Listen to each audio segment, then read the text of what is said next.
Okay, so today we are talking about prepositions. वो क्या होती हैं, कहाँ पे यूज़ होती हैं, उनके कुछ टाइप्स और हम कैटेगरीज वगैरह देख लेते हैं।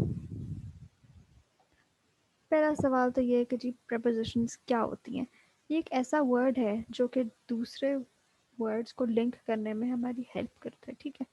अब अगर आप एक सेंटेंस बनाना चाह रहे हैं तो सिर्फ आप उसके अंदर नाउन और वर्ब और एडजेक्टिव्स यूज़ करेंगे तो वो तो कोई सेंस ही नहीं बनेगी, सेंसलेस सा जुमला होगा, ठीक है। जैसे मैं कहूँ कार रेड ब्यूटीफुल, तो ऐसे जैसे कोई छोटा सा बच्चा बोल रहा है, ठीक है, जिसकी प्रॉपर सेंटेंस स्ट्रक्चर जिसको नहीं आता, तो आप कहेंगे कि the car is red and beautiful, ठीक है। इस तरह की जो चीज़ें होती हैं जो हमें किसी चीज़ के बारे में थोड़ा सा और एक्सप्लेन करती हैं, ख़ास तौर पे उसकी पोजीशन के बारे में, तो that is basically a preposition, ठीक है। इसके नाम में ही एक वर्ड आ रहा है पोजीशन, आपने उसको इस तरह से याद रखना है, ठीक है। ये डिफरेंट ऑब्जेक्ट्स को, डिफरेंट आइटम्स को, लोगों को, प्लेसेस को कनेक्ट करने में हेल्प करती हैं, ठीक है, ताकि हम एक प्रॉपर सेंटेंस को कंस्ट्रक्ट कर सकें। यूजुअली ये वन वर्ड होता है, छोटे छोटे वर्ड्स होते हैं और इनको हम अक्सर नाउन्स के फ़ौरन बाद लगाते हैं, ठीक है। अच्छा, ये क्या क्या एक्सप्रेस करती हैं, जैसे मैंने बताया पोजीशन बताती हैं हमें क्या चीज़ हमारे करीब है, दूर है, अंदर है, बाहर है, नीचे है, ऊपर है, ठीक है, इस तरह की चीज़ें मूवमेंट शो करती हैं और टाइम के बारे में भी बताती हैं, ठीक है। सबसे पहले हम देखते हैं प्रपोजिशंस ऑफ टाइम। अब इसमें ये कहते हैं कि क्या होती हैं प्रपोजिशन ऑफ टाइम, जो कि हमारे हमें किसी स्पेसिफिक टाइम पीरियड के बारे में बताती हैं, ठीक है। जैसे कोई दिन है, कोई हफ्ते का कोई दिन है, या फिर कोई इवेंट है, कोई ओकेजन है, ठीक है, उसके बारे में। अब तीन इन्होंने ब्रॉड कैटेगरीज में इसको डिवाइड कर दिया, एट, इन और ऑन। एट हम कब यूज़ करते हैं, जब हमने कोई स्पेसिफिक घड़ी का वक्त डिस्कस करना है, ठीक है। जैसे मैं कहूँ कि your English class will be at 9 o'clock, ठीक है, तो मैंने एक स्पेसिफिक टाइम आपको बता दिया। अच्छा, फिर कई जगहों पे हम ऐसे भी कह सकते हैं कि at night I do this, लेकिन हम एट मॉर्निंग नहीं कहेंगे, तो ये एक थोड़ा सा एक्सेप्शन है, इसको आपने याद रखना है। या हम एट इवनिंग नहीं कहते, या एट आफ्टरनून नहीं कहते, हम एट नाइट यूज़ करते हैं, ठीक है। इसमें ना कुछ थोड़ी सी हैं डिफ्रेंसिएशंस कि कहाँ पे प्रिसाइजली आपने ये वर्ड यूज़ करना, कहाँ नहीं यूज़ करना। इसी तरह इन है, इन हम कैसे कहते हैं, जैसे अगर मैंने किसी महीने की बात करनी है, किसी सीज़न की, किसी साल का जिक्र मैं कर रही हूँ, किसी डेकेड का, फॉर एग्जांपल मैं कह रही हूँ इन 1920, इन समर, इन जुलाई, इन 1991, ठीक है। या फिर मैं कुछ लॉन्गर पीरियड ऑफ टाइम की बात कर रही हूँ, जैसे मैं कहूँ कि इन द आफ्टरनून। अब आफ्टरनून कुछ घंटों पे स्पैन होती है, राइट। अगर मैं कहती हूँ इन द पास्ट, तो मैं एग्जैक्टली exactly नहीं कह रही कि कितनी पुरानी बात है ये, कितने साल पुरानी, लेकिन उसको मैंने थोड़ा सा लॉन्गर ड्यूरेशन में कन्वर्ट कर दिया। अच्छा, अब ऑन कहाँ यूज़ होता है, ऑन यूज़ होता है जब आपने हफ्ते के दिनों के बारे में बात करनी है, आपने वीकेंड के बारे में या कोई स्पेसिफिक डेट के बारे में बात करनी है, ठीक है। या कोई ऐसा फेस्टिवल या कोई इवेंट है जो कि इंटरनेशनली नोन है, जैसे on earth day this happened, on Christmas, on Eid, कोई हॉलीडे हो उसके बारे में हम कह सकते हैं। और जिस तरह हम कहते हैं on Monday, Tuesday, Wednesday, on the weekend, ठीक है। तो ये इनकी थोड़ी सी डिफ्रेंसिएशन है। अब इसकी कुछ एग्जांपल्स हैं, बड़ी सिंपल सी चीज़ें। तो फॉर एग्जांपल हमने कहना है कि जी मेरी बर्थडे जनवरी में होती है, तो हम कहेंगे माई बर्थडे फॉल्स इन जनवरी। अब ये थोड़े से इटैलिक हुए हैं ताकि आपको जो है वो पढ़ने में आसानी हो। बर्ड्स माइग्रेट इन स्प्रिंग, हमने कहा था जब हम किसी सीजन की बात करते हैं हम इन यूज़ करते हैं। My great grandmother was born in, क्योंकि ये स्पेसिफिक साल है। Breakfast is a meal which is generally eaten in the morning, ठीक है, एट मॉर्निंग नहीं कहेंगे, ऑन मॉर्निंग नहीं कहेंगे। Our parents grew up in, again हम एक डेकेड की बात करें, 1960s। My vacation ends on Monday, specific दिन की बात करेंगे तो ऑन यूज़ होगा। स्पेसिफिक डेट की बात करेंगे तो ऑन न्यूज़ होगा, like I have an exam on September 3rd, my brother was born on September 3rd। फिर स्पेसिफिक टाइम की बात करेंगे तो एट यूज़ करते हैं कि जी meet me at 7:30, meet me at 1 o'clock, the town is always well decorated at Eid. अब ये एक स्पेसिफिक ईद है, स्पेसिफिक ओकेजन है, ठीक है। आप इसको ऑन भी कर सकते हैं लेकिन एट ज़्यादा अप्रोप्रिएट है यहाँ पे, ठीक है। अच्छा, फिर आती हैं प्रपोजिशंस ऑफ प्लेस। इसमें क्या होता है कि प्रपोजिशन हमें ये बता रही है कि कोई चीज़ कहाँ पर लोकेटेड है, ठीक है। अब इसमें 3 अगेन कैटेगरीज हैं, सेम है लेकिन इनकी हम यूजेज देखते हैं, थोड़ा सा डिफरेंट होता है। एट को हम कैसे यूज़ करते हैं कि हमने अगर एक सर्टन पॉइंट डिस्कस करना हो, ठीक है। My book is lying at the floor, ठीक है।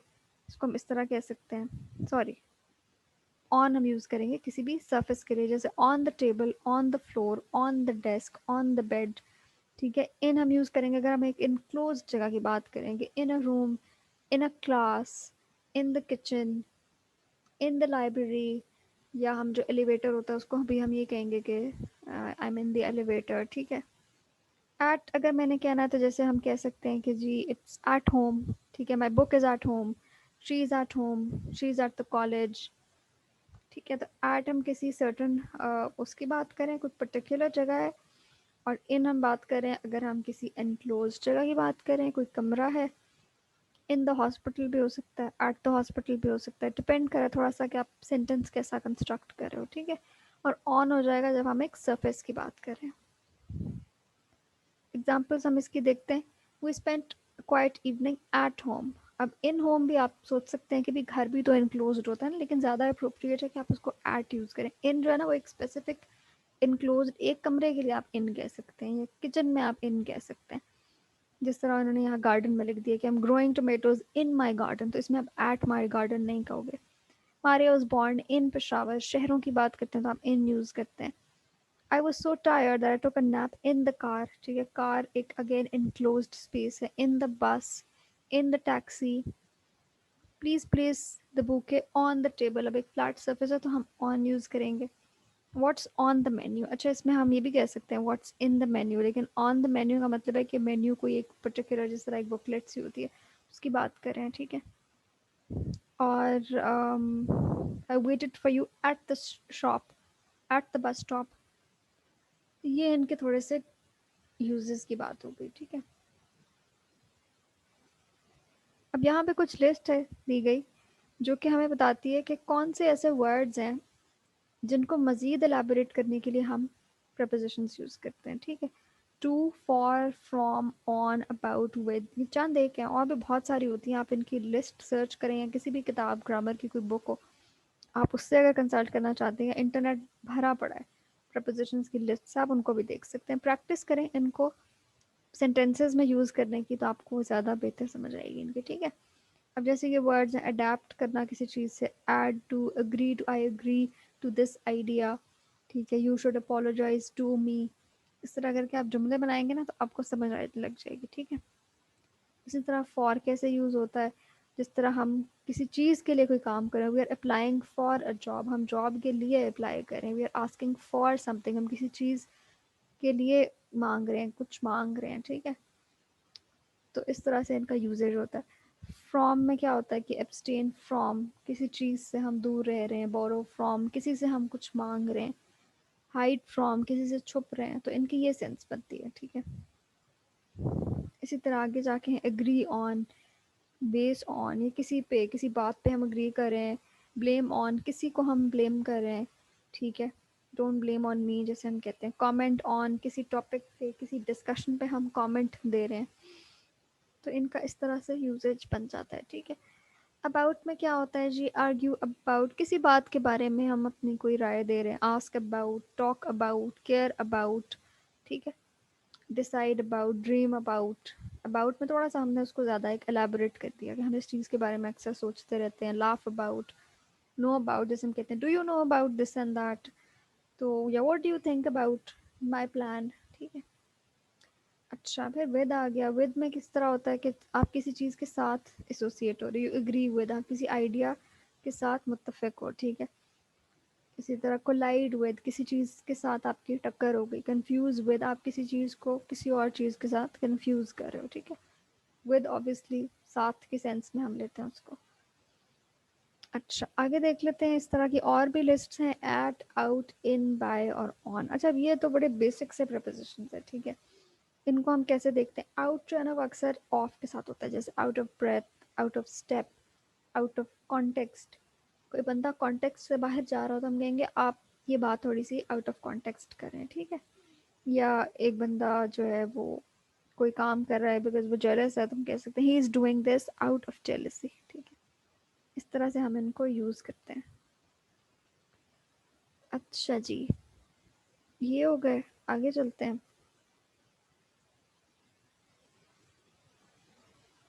अच्छा, ये एक प्रैक्टिस के लिए कुछ मैंने यहाँ पे लिखे हैं सेंटेंसेस, तो इनको आप ज़रा ना फिल करने की कोशिश करें, ठीक है।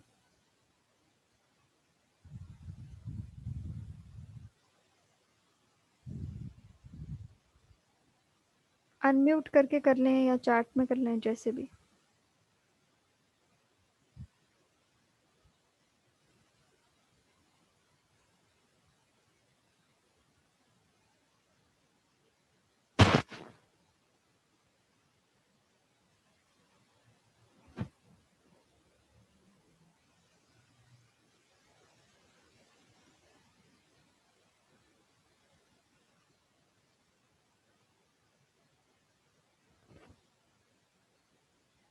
हाँ जी, आई एम वेटिंग।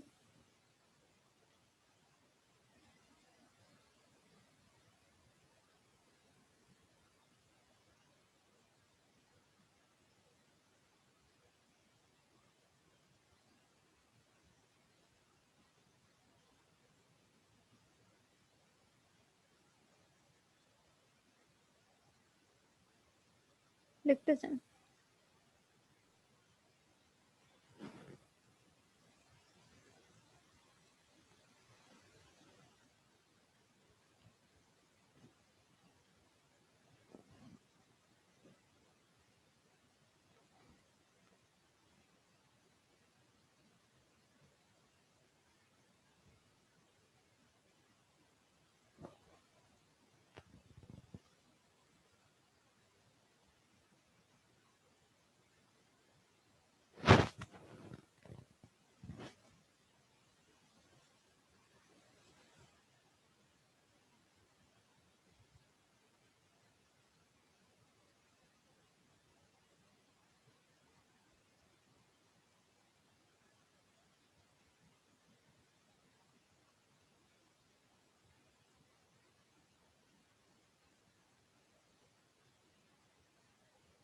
ठीक है।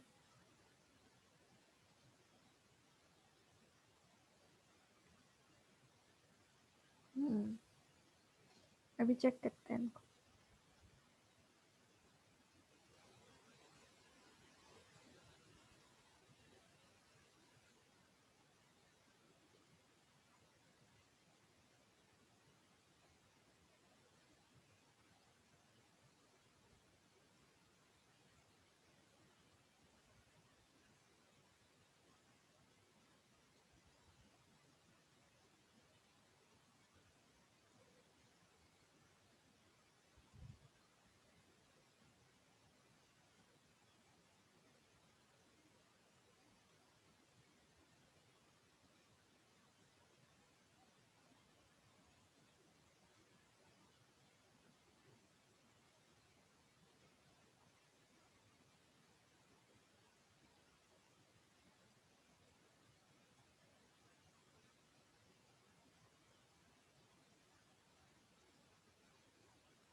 अच्छा जी, हो गया।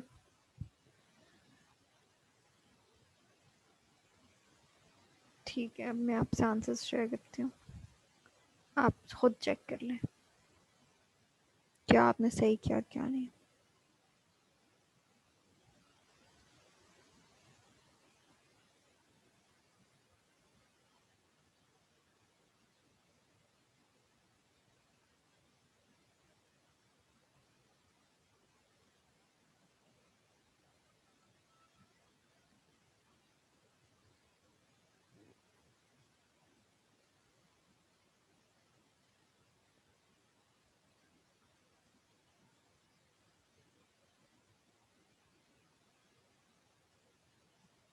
क्यों, क्वेश्चन हो तो पूछ लें।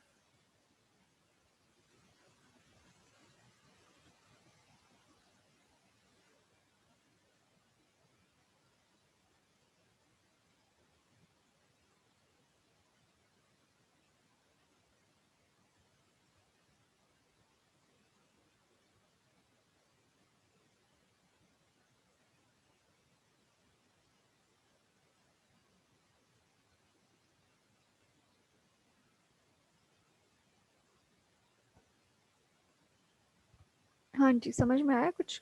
आप दोनों ने 9 वाला जगह गलत किया है। सी लेवल की जब बात करते हैं हमेशा अबव यूज होता है, ठीक है। अब वो तो एडवर्ब है। नहीं नहीं, अबव इज नॉट एडवर्ब। इन 8 में जो है वो इसने इनटू कहा हुआ है, तो into would be more preferable, ठीक है।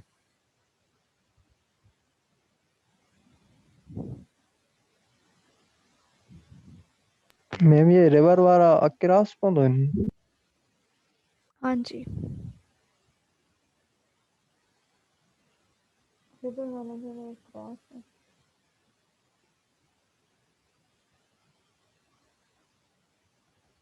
आपने ऑन किया हुआ, there is a bridge on the river. देखिए, ऑन का मतलब है उसके ऊपर, यानी कि कोई फ्लैट सरफेस है जैसे टेबल के ऊपर। तो जो ब्रिज होता है वो दरिया के दोनों साइड से कट हो रहा होता है, ठीक है। बेसिकली हम ब्रिज के थ्रू रिवर को क्रॉस करते हैं, तो हम अक्रॉस कहेंगे उसके, ठीक है। जैसे अक्रॉस द स्ट्रीट, सड़क पार, फलां चीज़ है, ठीक है। इसीलिए दरिया पार। तो across the river, across the street, across the road, ये इस सेंस में यूज़ होते हैं। मैम ये जो फिफ्थ नंबर है, the flight from the Toronto to London was via Frankfurt, ये थोड़ा बता दें। हाँ जी, सो बेसिकली आपने शायद इसमें क्या किया हुआ है, इन किया हुआ है। फ्रॉम किया है, वाज फ्रॉम फ्रैंकफर्ट। अच्छा, देखें बेसिकली इसमें ना जब आप फ्लाइट्स की बात करते हैं ना, तो अक्सर जो फ्लाइट्स होती हैं वो किसी ना किसी शहर से गुजर के जा रही होती हैं, ठीक है। तो ये ट्रैवलिंग में बहुत ज़्यादा यूज़ होता है वाया, ठीक है। इसका मतलब है कि you are travelling through a place. अगर तो यहाँ कोई और सेंटेंस होता ना, अब आपने सेंटेंस की कॉन्टेक्स्ट पे भी गौर करना है, सिर्फ ये नहीं कि वो वॉज डैश सिटी है तो हम फ्रॉम कर देंगे कि आई, अगर होता ना I was travelling dash Frankfurt, तो हम इसमें कह सकते थे कि I was travelling from Frankfurt या टू फ्रैंकफर्ट। दोनों लिहाज से ठीक हो सकता है, हमें कॉन्टेक्स्ट नहीं पता, ठीक है। लेकिन जब उसने लिख दिया कि the flight from Toronto to London, यानी कि जा हम टोरंटो से रहे थे और पहुंचना हमें लंदन था, तो रास्ते में क्या चीज़ आई, फ्रैंकफर्ट। तो जो रास्ते में कोई चीज़ होती है उसको हम वाया कहते हैं, ठीक है। जैसे आप कहें कि I am travelling from Karachi to Islamabad via Lahore, यानी लाहौर भी आपने गुजरते हुए आना है, ठीक हो गया। Okay, got it.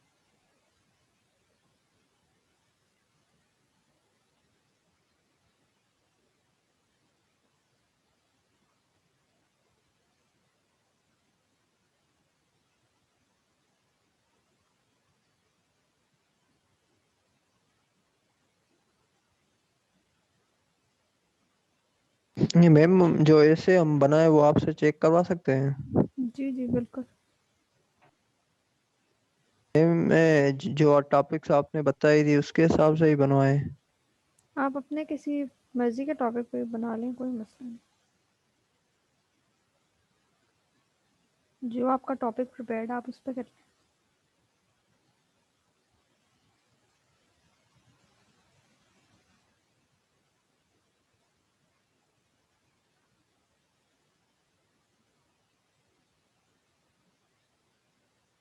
अच्छा, हमारी अब 2-3 चीज़ें रह गई हैं। एक पंक्चुएशन, वो बिल्कुल छोटा सा टॉपिक है, और इसके अलावा डायरेक्ट, इनडायरेक्ट है, और एक्टिव पैसिव है।